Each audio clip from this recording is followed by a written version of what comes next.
Bonjour, je vais vous parler de l'avocat. L'avocat est-il un fruit ou un légume?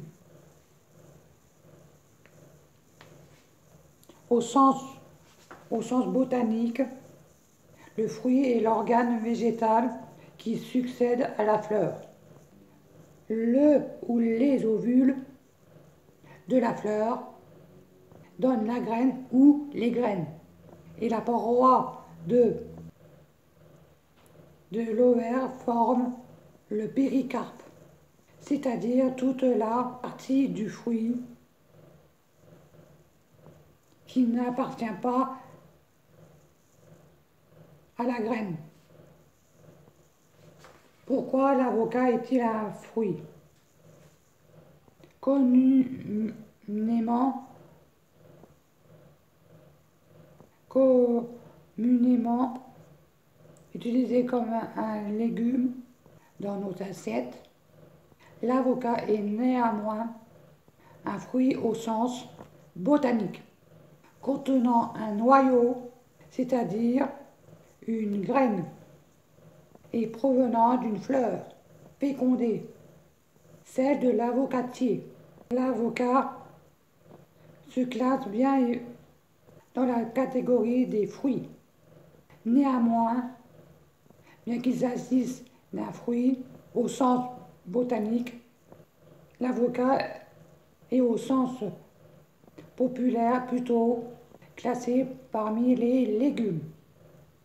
Dans nos habitudes culinaires, tout comme au supermarché, on le retrouve plutôt aux côtés des vraies carottes.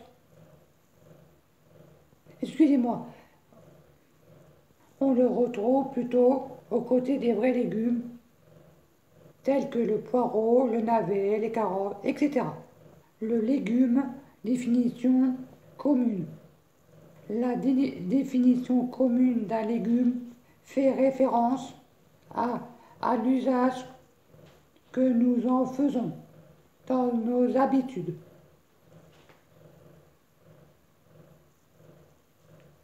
Alimentaires. Ainsi, on qualifie communément de légume une plante ou partie de plante potagère qui est peu sucrée et qui rentre dans la composition de nos entrées ou plats principaux. C'est en ce sens qu'on qualifie plutôt l'avocat de légume, bien que cela soit en contradiction avec la définition botanique. La diversité au sein de la classification botanique des légumes entretient à n'en pas douter cette confusion.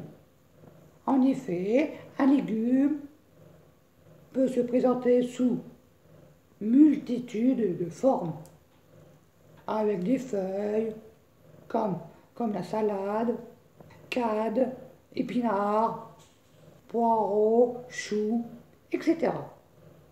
Ou en forme de tubercules ou racines, comme la pomme de terre, carottes, navets, etc. Sous forme de bulbes, comme ail, oignons, échalotes. En tige ou pousse, comme asperges, poireaux, bambou, mais aussi sous forme de graines, comme pois chiches, lentilles.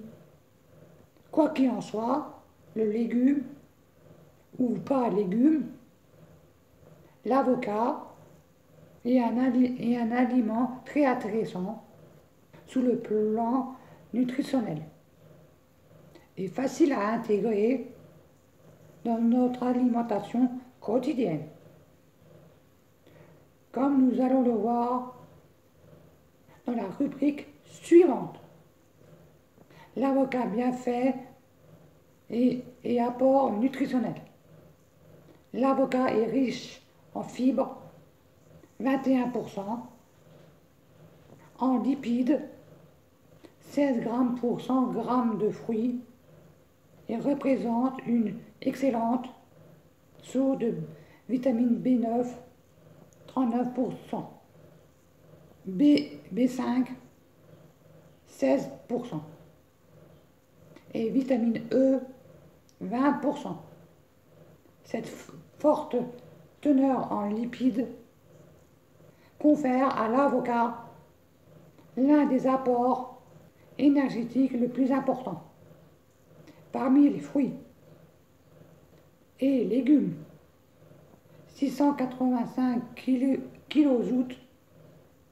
pour 100 grammes, soit près de 170 grammes kilocalories. Il s'agit principalement de bons lipides. Les acides gras, monoinsaturés et polyinsaturés, respectivement 11,50 grammes plus 2,50 grammes. Composition nutritionnelle de l'avocat.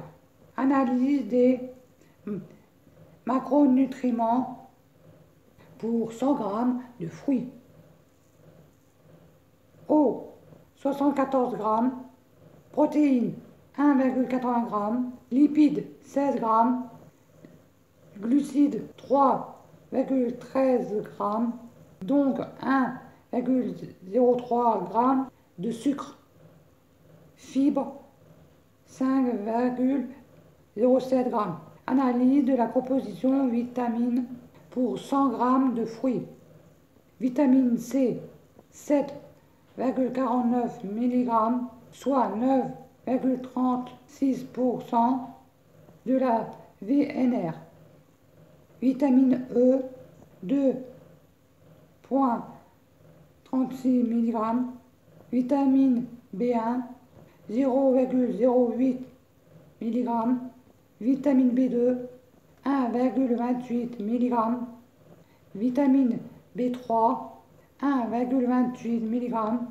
Vitamine B5, 0,94 mg. Vitamine B6, 0,24 mg. Vitamine B9, 78,50 mg. Vitamine A, 10 g. Analyse de la composition en minéraux pour 100 g de fruits. Cuivre, 0,53 mg. Potassium, 412 mg. Magnésium, 10,1 mg. Phosphore, 41,9 mg. Voici les explications sur l'avocat. Je vous souhaite une bonne fin d'après-midi et une bonne soirée. À la prochaine. Ciao, ciao.